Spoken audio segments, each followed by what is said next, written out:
어서 오세요. 러시아 우크라이나전이 지금 벌어지고 있는 그 자포르자하고 돈바스, 그건 이제 코사크 땅이었습니다.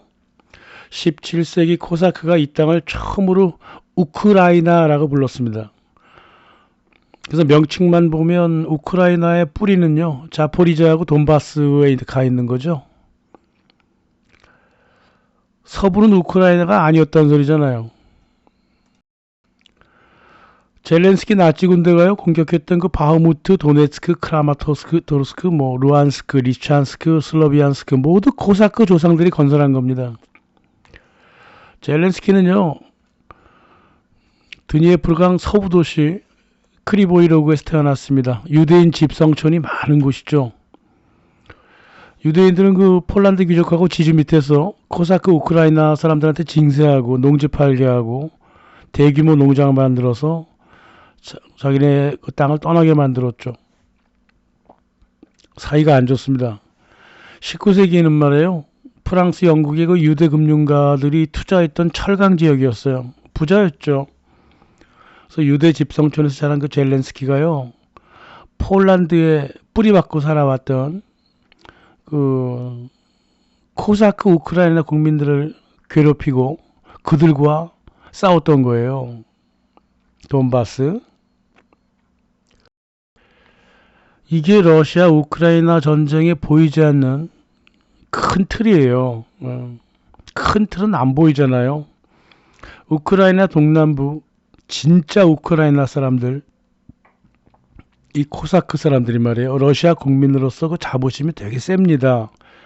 고르바초프 옐친이 러시아 팔아먹었다고 막 쌍욕을 해댔던 국민들도 코사크 사람들이었어요. 또 푸틴한테 열광하는 사람들도 코사크가 많죠. 이 사람들이 러시아 돈바스 민병대에 대다수 들어갔습니다. 물론 작은 수의 코사크 출신 젊은이들이 젤렌스키 나치 군대에 들어가기도 했죠. 지들 할아버지가 볼셰비키랑 싸웠다 단순한 감정적인 이유로. 하지만 코사크의 뿌리는 우크라이나의 뿌리를 받고 우크라이나는 러시아의 뿌리를 박았기 때문에 그렇게 상태가 그렇게 되어 있는 거예요. 1612년 저번 영상에 말씀드렸듯이 러시아를 정복하려다가 실패하니까 폴란드 귀족들이요 코사크를 괴롭히기 시작합니다. 안으로 들어와서. 그 당시 코사크족들이 자기들 폴란드 땅에 살았거든요. 코사크 사람들은 가톨릭이 아니라 정교회 사람들이에요. 아주 독실하죠. 자치적이었고요. 그랬습니다. 이 사람들을 경멸하고 자포리자 코사크 자영농지를 대규모 농장으로 계속 개조해가지고 강제 노동시키고 가톨릭으로 개정하라고 강제하고 분풀이했습니다. 젤렌스키와 젤렌스키 이전 정부가 했던 짓과 똑같죠. 응? 돈바스 동부쪽, 우크라이나 동부쪽 사람들한테 경멸하고 러시아어 쓰지 말라 그러고 러시아 문화를 깡그리 뽑아버리고 그 개정시키는 거랑 똑같잖아요. 그죠? 그런 짓을 폴란드 귀족과 지주들이 우크라이나 동부 사람들한테 그렇게 강요하고 못되게 굴었던 겁니다. 코사크는 자유로운 민족이잖아요. 게다가 민족이 아니라 다민족이잖아요. 이 코사크가 터키 어원을 가지고 있는데 그 뜻이 자유인, 선을 넘는 사람들, 이런 사람들이에요. 그거를 우크라이나어로 번역하면 우크라이나가 되는 거예요. 우크라이나라고 하는 뜻은 우크라이나어로 선을 넘는 자들, 경계선에 사는 사람들, 이런 뜻이잖아요. 그러니까 코사크와 우크라이나는 의미가 똑같다 그 말이에요.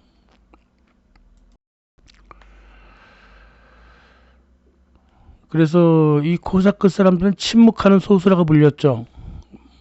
조용하다고 평소에는. 하지만 한번 화가 나면 타고난 전사처럼 전쟁을 잘한다는 거예요.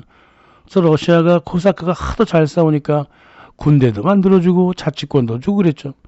그래서 군대 힘이 커지니까 러시아가 깜짝 놀라갖고 1775년 코사크군을 해체했습니다. 그래도 꾸준히 또 이어왔어요. 또 이어오기는.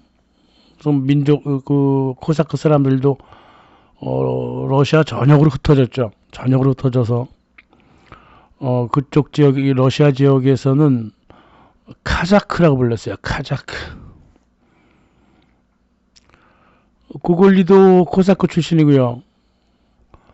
그리고 그 군대에서 러시아 사람들 추는 춤 있잖아요. 그것도 코사크 춤이고 워낙에 자유로운 영혼을 가진 사람들이었기 때문에 해방 전쟁에 나서도 아나키스트 군대를 만들었습니다. 네스터 마크노가 바로 아나키스트 군대 지도자예요. 자유로운 영혼들이었습니다. 아나키스트 군대는 스페인 빼고는 러시아가 유일하잖아요.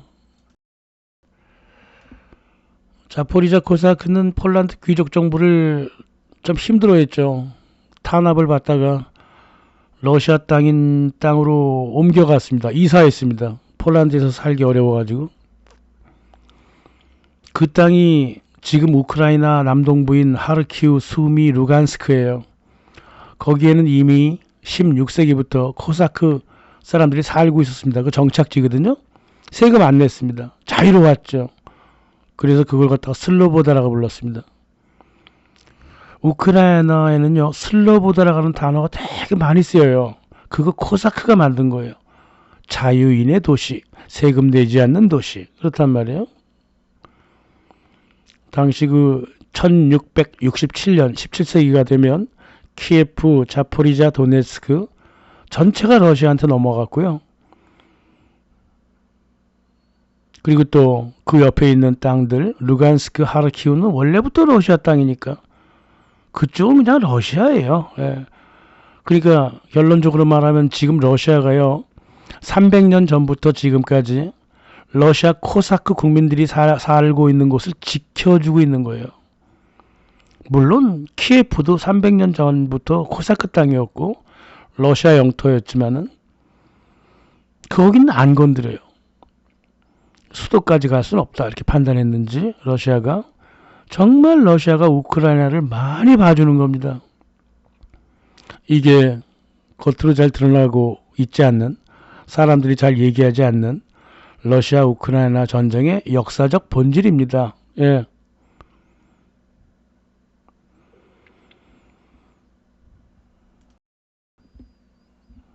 그래서 최소한 우크라이나 동부는 말이에요. 키예프를 포함해서 역사적으로 러시아 영토잖아요. 그래요.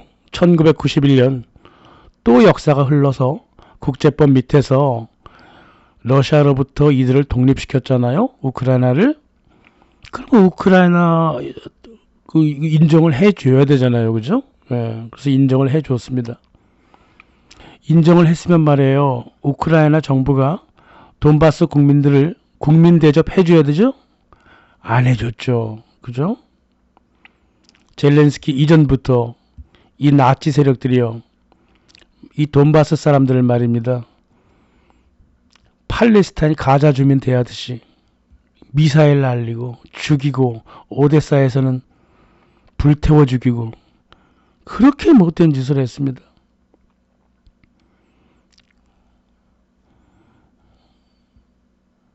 그러니 어쩌겠어요. 옛날에 코사크가 폴란드한테 당해가지고 러시아랑 동맹을 맺었듯이 이 돈바스 시민들도 도무지 우크라이나 정부 밑에서는 못 살겠다. 러시아 제발 좀 우리를 좀 살려다오. 그랬잖아요. 돈바스가. 크림반도도 그렇고. 근데 러시아가 쌩깠잖아요. 계속 고개를 돌렸죠. 하지만 참다 못해 2022년 결국은 우크라이나를 손을 보기 시작한 거죠. 그래서 군사작전을 시작한 거예요.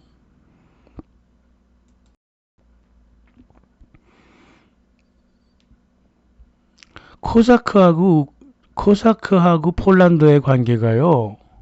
돈바스하고 우크라이나 정부의 관계랑 비슷하더라니까요. 1648년 우크라이나 남동부에 살던 자포리자의 그 코사크들이 말입니다. 폴란드에 대항해서 봉기를 일으켰어요. 봉기라기보다는 전쟁이었어요. 이 전쟁의 영웅이 보단 흐멜리스키인데 우크라이나 그 돈 지폐에 인쇄되어 있습니다. 이 자포리자 코사크가 말입니다. 이 자포리자에서 봉기를 일으켜가지고 저 북서쪽 갈리시아까지 군 진군을 합니다. 6년 동안 싸웠습니다. 폴란드 지주 밑에서 세금 걷던 유대인들을 증오해서 이 진군하면서 유대인 마을 300개를 불태웠고요. 최소 6천 명에서 최대 10만 명까지 유대인들을 살상을 했습니다. 그래서 전쟁 1년 만에 코사크는 코사크 헤트만이라고 하는 나라를 세웠어요. 이게 진짜 우크라이나입니다. 중앙부에 딱 키예프가 들어가 있잖아요. 이게 진짜 최초의 우크라이나 국가였단 말이에요. 코사크가 세운 거예요. 1775년까지 체제를 이끌어갔어요. 러시아 보호령 안으로 들어갔어도 체제가 유지가 됐다고요. 물론 국가가 아니라요. 그냥 자치적인 체제가 이어졌다고. 그래서 1654년에 이제 그 폴란드랑 싸우다가 밀렸어요. 코사크가. 그래갖고 러시아한테 동맹을 요청해서 러시아 군대를 끌어들입니다. 그래서 폴란드와 러시아가 전쟁에 들어가요. 그러는 동안에 우크라이나 흐멜레스키는 우크라이나 땅을 러시아 보호령으로 잠깐 넘겨줬어요. 임시적으로 넘겨준다 그랬는데 이게 큰 실수였죠. 왜 그 러시아를 대리시켜갖고 폴란드랑 싸우게 했으면은 자기네가 세운 코사크 헤트만 국가는 자기네가 운영을 해야 되잖아요. 근데 왜 러시아 보호령으로 넘겨줬냐고. 무슨 이유가 있었겠습니다만은 이게 큰 실수였어요. 폴란드하고 러시아가 누가 이기든 간에 보호령 빼앗길 거잖아요. 언제까지 보호해줍니까? 자기네 나라로 가져가 버리지. 전쟁에서 이겼는데. 자기 나라를 함부로 내주는 게 아니지 않습니까? 아니나 다를까 폴란드가 1667년 드니에프르 강 사이를 두고 러시아랑 휴전했죠. 휴전의 조건이 키예프를 포함해서 동부 코사크 우크라이나, 다시 말하면 코사크 헤트만국을 러시아한테 줘버렸습니다. 자치체는 고수했지만 국가로서 사라져버렸죠. 코사크 1667년.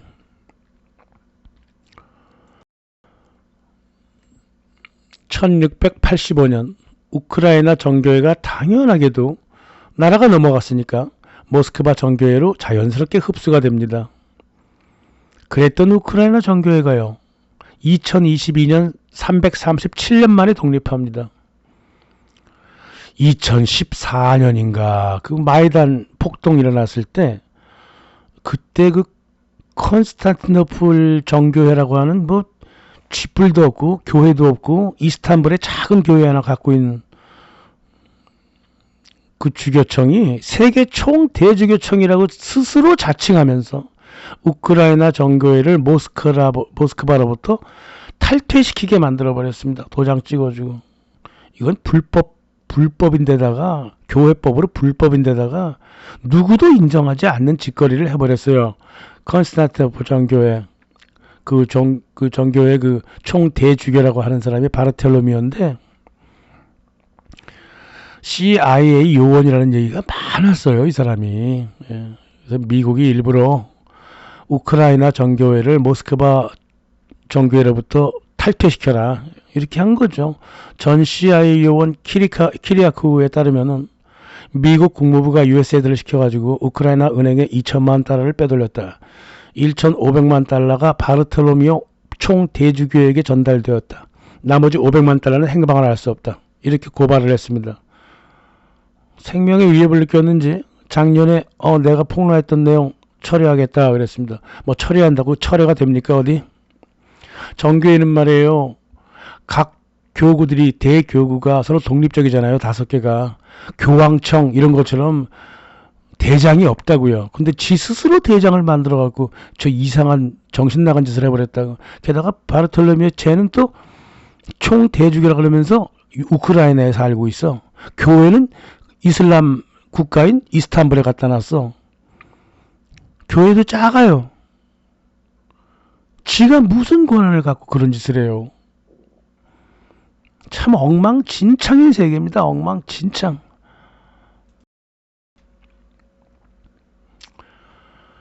하여튼 코사크 우크라이나를 러시아한테 넘겨준 그 폴란드 리투아니아가요.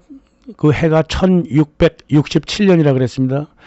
바로 그 해부터 이 폴란드의 국군은 몰락의 길로 달려갑니다. 리투아니아야 뭐 아예 폴란드 안에서 스스로 녹아버렸으니까 뭐 그렇다고 치고, 폴란드는 2026년 현재까지 다시는 예전에 가졌던 군사적 외교적 주도권을 찾지 못했습니다.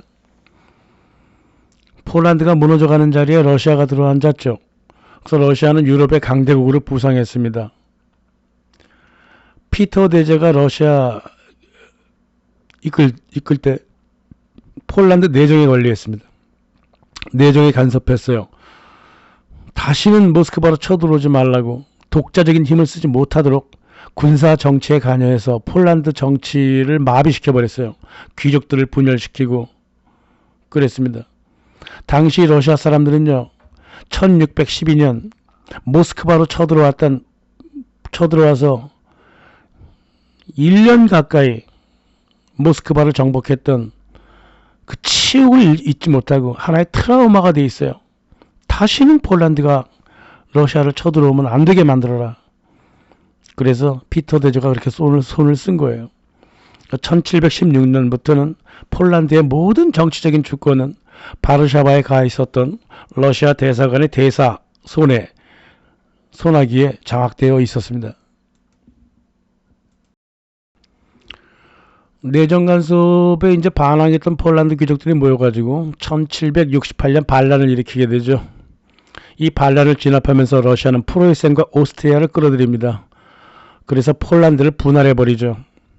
이게 폴란드 1차 분할입니다. 폴란드 영토 30%가 러시아, 프로이센, 오스트리아한테 넘어갔습니다. 폴란드 국민 35%가 러시아, 프로이센, 오스트리아 국민으로 변해버렸습니다. 남은 왕국은 러시아 보령으로 남았죠. 이걸 폴란드 1차 분할이라 그래요. 강대국 사자 3마리 앞에서 자기도 왕년에 사자였다면서 한 마리의 양 폴란드가 달려들다가 저렇게 팔다리가 잘려버린 겁니다. 폴란드가요, 역사를 가만 보면 폴란드 민족성이 그런지 어떤지는 모르겠는데 좀 무모한 게 있어요. 좀 무모합니다. 지금도 무모하게 행동을 해요. 군사무기를 저렇게 한국에서 사들이면 안 되거든요. 그건 나중에 십자포가 맞아요. 진짜 문제 터지면 폴란드가 박살이 나버립니다. 스스로 자기 나라를 화학고로 만들어버린다고. 예전에 그랬듯이. 예전에 히틀러 앞에서 깐죽대다가 얻어 터졌잖아요. 그런 짓거리를 계속 하려고 그래요. 이 폴란드 귀족들이요, 야, 이거 이러면 안 되겠구나. 우리는 귀족 민주주의 체제인데 이 체제 갖고는 이 민족 국가가 군흥할고하고 이런 아주 혼란스러운 시대에는 우리 귀족 민주주의가 맞지 않구나. 절대 왕정으로 가야 되겠다. 중앙 집권화를 시도했어요. 체제 개혁을 시도했습니다. 이걸 러시아와 프로이센이 봐주겠어요? 안 봐줬습니다. 1793년 폴란드를 다시 갈기갈기 찢어버렸습니다. 그걸 2차 분할이라고 합니다.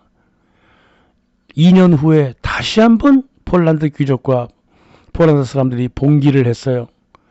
3차 분할에 들어갑니다. 남은 영토까지 모두 가져갔습니다. 폴란드 양고기 파티가 벌어진 거예요. 그로부터 123년 동안 폴란드는 지도에서 완벽하게 사라져버렸습니다.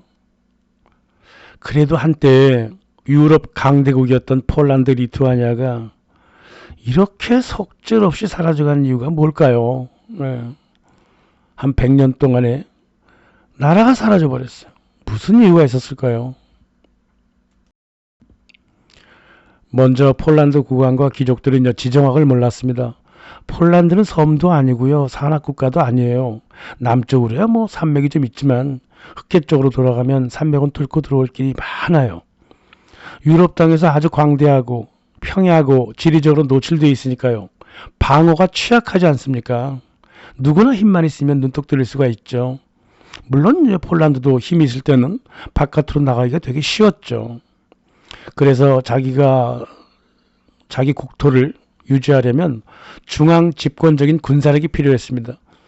하지만 폴란드는 중앙 집권적일 수가 없었어요. 연방 체제였기 때문에. 폴란드 내부의 귀족들도 연방체제였어요.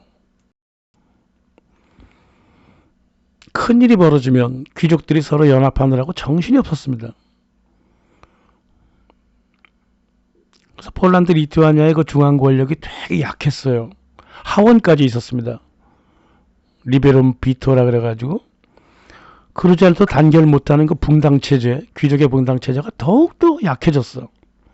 개혁도 못하고 중앙집권화 못하고 군사도 잘 못 모으고 재정도 집중화 못 시키고 모든 면에서 한 나라가 뭔가 일을 추진하려고 그럴 때 추진할 수가 없게 만들어지는 국가체제를 갖고 있었습니다. 이 폴란드가.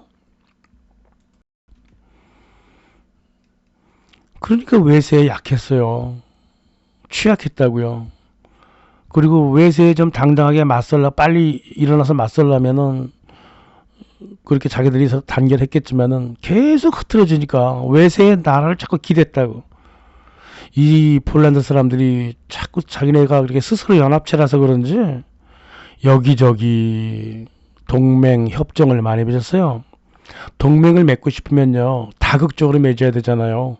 스웨덴, 프로이센, 러시아 같은 강대국과 동맹을 맺으려면 다극적으로 한꺼번에 맺어야 되는 거지. 한 번은 스웨덴, 한 번은 프로이센, 한 번은 러시아 이래버리면 한쪽으로 쏠리면 어떻게 돼요? 상대한테 얻어 터지게 돼 있는 거예요. 미운 거예요, 저놈이. 그게 지금도 틀릴 게 하나도 없어요. 강대국이 무슨 이유로 약소국과 동맹을 합니까? 약소국 주변에 다른 강대국을 견제하려고 약소국과 동맹을 맺는 겁니다. 정확하게 미국과 한국 외교관계가 그렇게 돼 있어요. 중국과 러시아를 견제하려고 한국과 동맹을 맺은 거지 한국이 좋아서 맺은 게 아니라 그 말이에요. 지금은 그런 순진한 사람 거의 사라졌죠. 저 한 90살이나 먹은 노인네들이나 시골 노인네들이나 그렇게 생각할까? 동맹국이 머리가 돌지 않는 이상이야 약소국과 동맹을 맺지 않습니다. 약소국이 위치한 곳에 있는 다른 강대국 견제하려고 그러는 거예요. 근데 만약에 그 강대국 둘이서 친해지면 그 약소국은 어떻게 됩니까? 먹혀요. 어떤 방식으로든 먹혀버립니다. 그게 바로 폴란드예요. 그럼 약소국은 그냥 죽으란 말이냐? 아니죠. 강대국과 서로 다극적으로 동시에 동맹을 맺어야 돼요. 지금 한국 같은 경우라면 미국, 중국, 러시아와 모두 친하게 지내야 돼. 그리고 뒤에서 날카로운 칼을 가르면 됩니다. 그러면 강대국들이 그 나라를 함부로 못해요. 거꾸로 약소국이 강대국들을 갖고 놀 수가 있어요. 스위스를 보세요. 당신들 나라 돈 내가 관리해 줄 테니까 알아서 해라. 한 번도 강대국한테 침범을 당한 적이 없어요. 왜냐하면 지네 나라 돈이 거기 가 있거든요. 그 지네 나라를 지배하는 지배 세력들의 엘리트의 돈들이 스위스에 가 있기 때문에 스위스를 못 건드린다고. 뭐 그런 방식으로 할 수도 있겠습니다만은 한국 같은 경우도 메리트가 있잖아요. 러시아로부터 군사기술 배워갖고 잘 만들어 놨어요. 무기 필요할 때 한국한테 얘기하면 되겠다. 이러면 되는 거예요. 그리고 또 한국이 뭐 그렇게 약소국이에요? 이제 강대국이 됐어요. 한국도. 아프리카 전체 국력을 합쳐도 한국을 못 쫓아옵니다. 지금. 지표가 그렇게 되어 있어요. 그리고 한류가 있잖아요. 한국 문화가 전 세계적으로 퍼져나가 있습니다. 이쁨을 받아요. 그게 무슨 의도가 됐든 무슨 꼼수가 있든 간에 아무튼 간에 결과적으로는 그렇단 말이에요. 이런 나라 건드리면요. 전 세계가 다 질시할 거라고 그 침략국을. 이런 좋은 기회를 잘 이용을 해야죠. 예. 언제까지 구한말에 머물러 있겠습니까? 그렇지 않아요? 폴란드가 날카로운 칼을 가지지 못했어요. 물론 러시아가요. 폴란드가 다시는 일어서지 않도록 내정을 계속 간섭했습니다. 폴란드 정치가 마비가 되도록 조정했고요. 마치 비스마르크가 프랑스 정치를 막 내리눌렀듯이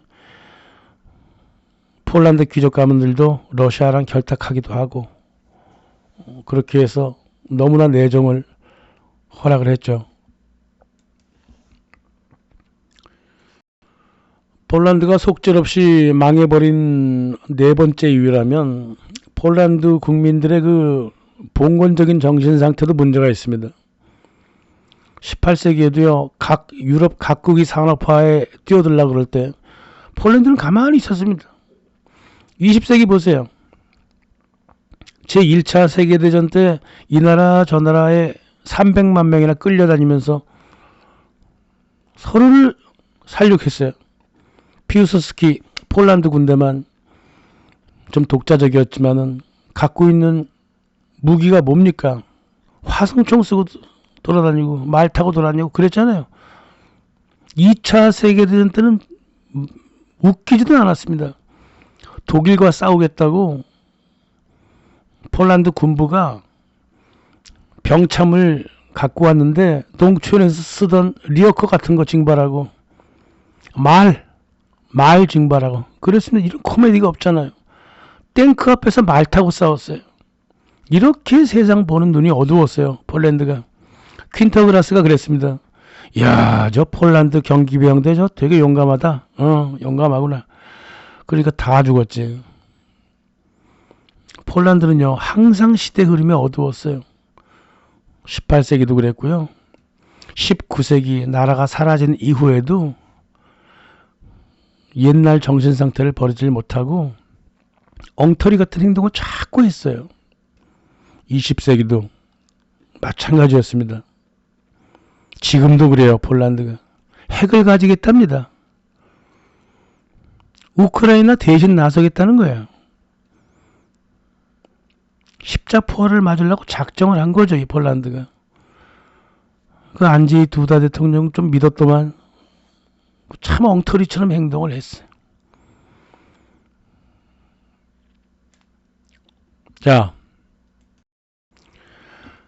사람들이 자주 그랬죠. 한국과 폴란드가 아주 닮았더라. 근데 뭐가 닮았는지도 모르면서 뭐가 닮았다는 거예요. 자, 뭐가 닮았는지 좀 볼까요? 폴란드가요, 지정학적 고려 없이 한때 잘 나갔다고 해서 지 잘난 줄 알고 주변에 변화하는 강대국 구도를 무시했죠. 한국도 똑같습니다. 잘 나가는 것처럼 보이는 중국 옆에 사대하면서 주변에 변화하는 강대국 구도를 무시하다가 구한말 결국 일본한테 나라를 먹혔어요. 똑같죠? 네, 두 나라가. 두 번째 공통점은 뭐냐면 다른 나라가 쳐들어와서 전쟁을 함에도 불구하고 귀족 분당 체제를 계속 유지했다는 거. 지네가 원했든 원하지 않았든 그랬다 그 말입니다. 그게 두 나라가 똑같아요. 전쟁을 하면서도 스스로 안에서 분열한다고요. 그런단 말입니다.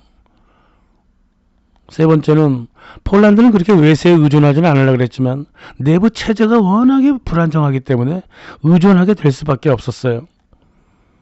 정치 철학 자체가 없었다는 거잖아요. 조선도 정치 철학은 있었는지 모르지만 외교 철학은 없었어요. 그냥 중국과 함께 형아우 하면서 살아가길 원했죠. 중화 사상이 물들어 있었지 자체적인 정치 철학이 없었기 때문에 변화하는 바깥 세상에 대처를 못했다 그 말이에요. 지금 한국 정부도 정치 철학이 없어요. 대처 못합니다. 그렇게 철학이 없으면요. 폴란드도 똑같았습니다. 한국과 폴란드의 공통점 네 번째라면 아무리 약속으로 전락했다 하더라도 내정을 쉽게 내주면 안 돼요. 폴란드는 러시아한테 내정을 쉽게 내줬습니다.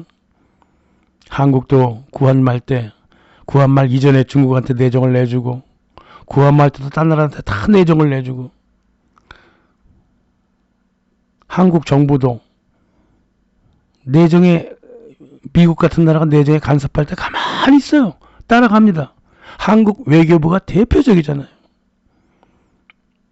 다섯 번째 공통점이라면 18세기 유럽 각국이 근대화를 추구했을 때 폴란드 정부와 국민의 사고방식은 여전히 중세에 머물러 있었습니다. 한국의 구한말과 같아요.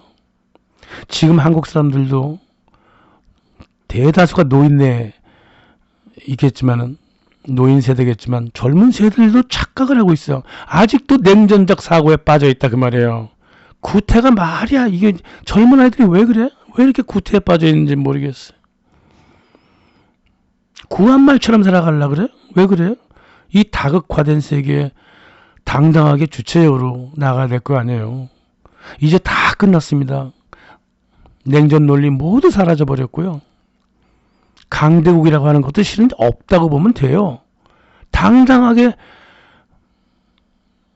툴툴 털고 역사적 장점을 가지고 살리면서 폴란드도 한국도 세상에 당당하게 살아가면 되는 겁니다. 폴란드는 이 5가지 단점으로 나라가 멸망해버렸습니다. 한국도 이 역사의 교훈을 잊으면 안 되겠죠. 감사합니다.